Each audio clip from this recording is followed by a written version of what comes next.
Hey guys, how's it going? Welcome back. This is going to be quick. This is the Yamaha DGX 670. It is Yamaha's newest awesome keyboard and really well priced too.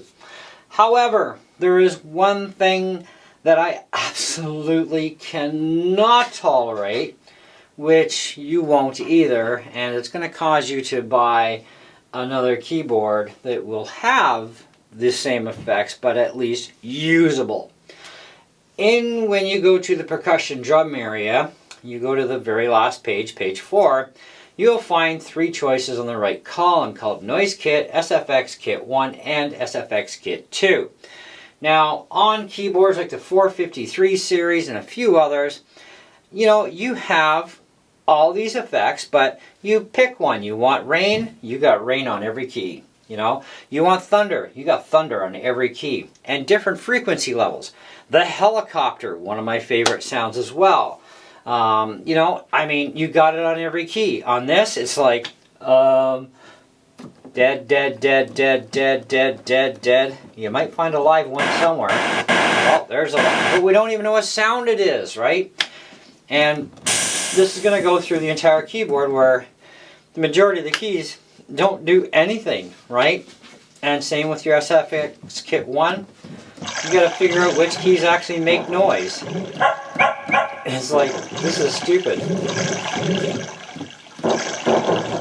There's thunder.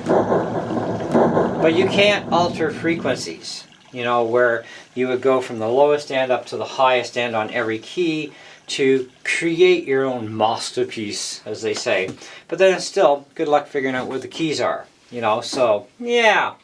The one thing that is kind of nice about this is when you're in the drum kit area, certain kits will actually pop up with a thing that says drum kit all of a sudden down below. And so you press the drum kit, which is going to be number 4. So you press 4 on the bottom row. Okay. And it's going to give you a little diagram of where you currently are at the keyboard on default and what actual sounds these are. So if you press on another key, oh great, I've got, these choices. And it highlights as you hit each one so you know exactly what you're doing, right?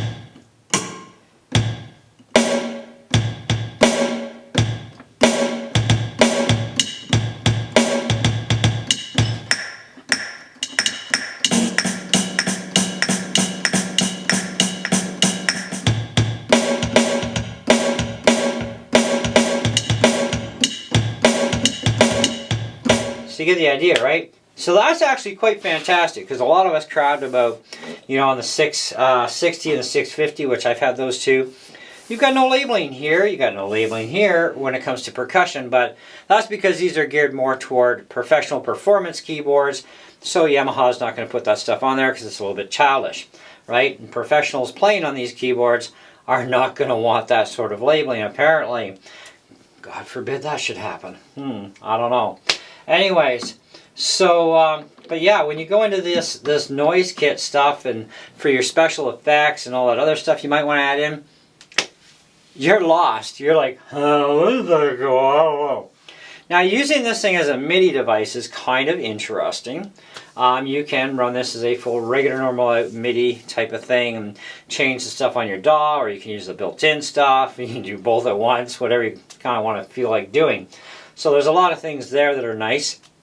But as far as anything I really just absolutely do not like is this one particular area of the keyboard. Now, a simple firmware update is all Yamaha has to do, and boom, we could get everything back to normal like it was on the 660 and the 650. Those keyboards still had the SFXs, and we knew what they were, we knew where they were. We just pick one from the list. Oh, I want rain, I want thunder, I want a helicopter, I want a roller coaster, I want a car crash. And they're all listed out, so we knew exactly what we're hitting. And we had the entirety of the keyboard, black and white keys, to mess with whatever frequency we wanted of those sounds, right? That was idealistic. So why they screwed us over so bad on this, I'll never know.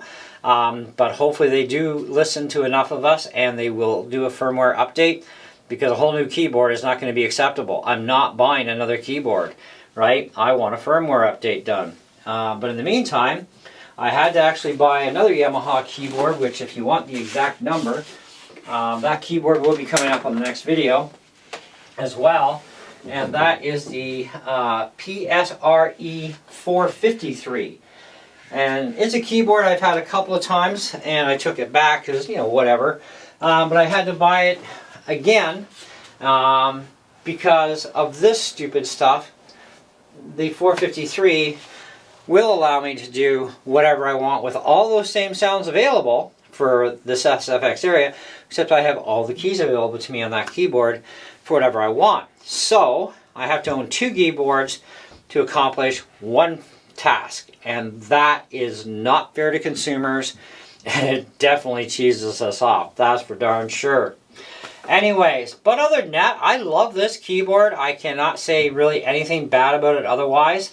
It does not have a dedicated line out, but when you do use the headphone line out, you can actually go into the programming in this thing, and you can actually have the speakers still on at the same time as using a line out system into your PA. So you can have your performance on stage, hear everything here. Same as with your microphone, right? Your microphone comes through the built-in speakers. Hello, I love this. Okay, or direct into your DAW. So you can do like a one-track boom, you're done type of thing, and that works just fantastic. Or just don't hook up a microphone, hook up a separate and do, you know, all separate tracks any way you want. So it does leave room for doing a lot of great stuff. Now this keyboard is fantastic for beginners, right on up to professionals. That's fine. It is portable. Due to the fact that it does not come with a stand, makes it even more portable, but you do have to buy a stand for it. Either the one that does bolt to it, or you get a portable stand like I did, because if you want the 3-pedal system for this, you will have to have their stand in order to hook it up properly and professionally looked. Okay, or you can do what I'll eventually do, and that's I'm going to order this 3-pedal unit. I'm going to build my own box stand for it, because I'm not willing to go and spend the money on their stand when I got a much better stand that I can raise up for either have at the bottom where it is for sitting down at, or I can raise this thing up and stand up and play if I wanted to. It offers me that much more than the actual wood stand does, which they no longer supply with these keyboards. But they did with the 660 and 650. They supplied a stand that made it very much a hassle and not so portable in the portable aspects sort of thing, right? But otherwise, yeah, great keyboard, highly recommend it, but just be aware of that one area. If you like special effects like cars and bells and whistles and heartbeats and all that other jazz under the sun, this is going to be a nightmare unless Yamaha does a firmware update to fix that problem. Otherwise, yeah, you're buying something like a 453 series keyboard or an EW 400, 410 in order to get your life back on those particular sound effects if you really want to use them that bad and properly at the same time. So anyways, that's all I got for you on this one. Thanks so much for watching. Hope you enjoyed the video. And stay tuned. We're going to talk about the 453 next and see what we like or don't like about that one. Well, mainly it's all about dislikes, so yeah, what we don't like. All right, thanks guys.